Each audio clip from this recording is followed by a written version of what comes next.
India TV9 news Maharashtra. नेमकं कारण असायचं काय नाही, शेवटी शिवसैनिक आम्ही आहोत आणि जे आमचे पक्षप्रमुख म्हणा मुख्य नेते जे काही आदेश देतील त्या पद्धती आदेशाचं पालन करणं हे आमचा धर्म आहे, आद्य कर्तव्य आहे.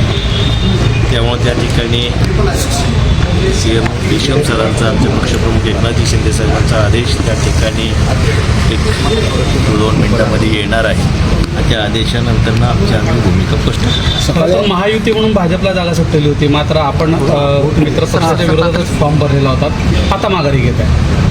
नाही, काय आहे, शेवटी अर्ज भरला जातो, काही विषय असतात त्या ठिकाणी मित्रपक्षामध्ये, त्या ठिकाणी काही गोष्टी असतात, त्या सगळ्या गोष्टीवरती विचारविनिमय आणि चर्चा होणं गरजेचं असतं. आज महाराष्ट्रावर त्या ठिकाणी प्रत्येक जणाला त्या ठिकाणी वाटतं की आम्ही येऊ शकतो, आमचं संख्याबळ आहे आणि आज नाही म्हणलं तरी शिवसेनेचं संख्याबळ ही 110च्या आसपासचं आहे. त्याच्यामुळे इच्छुक असणं काही गैर असायचं कारण काही नैसर्गिक आहे. आणि नाशिकमध्ये देखील आमचे मित्रपक्ष वडील बंधू भाजप यांचं देखील काही लोकांना वाटत होतं की तिथं आपण निवडणूक लढावी आणि तिथं देखील आपण निवडून येतो. तशीच परिस्थिती आज सोलापूरमध्ये देखील आहे, साताऱ्यामध्ये आहे.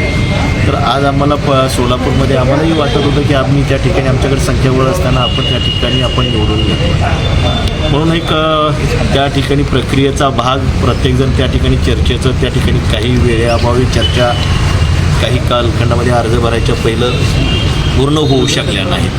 पण तो अर्ज भरल्यानंतर सर्व वरिष्ठ नेते मंडळी त्या ठिकाणी परिस्थितीनुसार महाराष्ट्रामधली त्या ठिकाणी चर्चा झाली. मग त्यावेळेस प्रत्येक जागेवरती त्या ठिकाणी काही अपेक्षा असलेल्या आमच्यासारख्या कार्यकर्त्यांनी जागा भरल्या.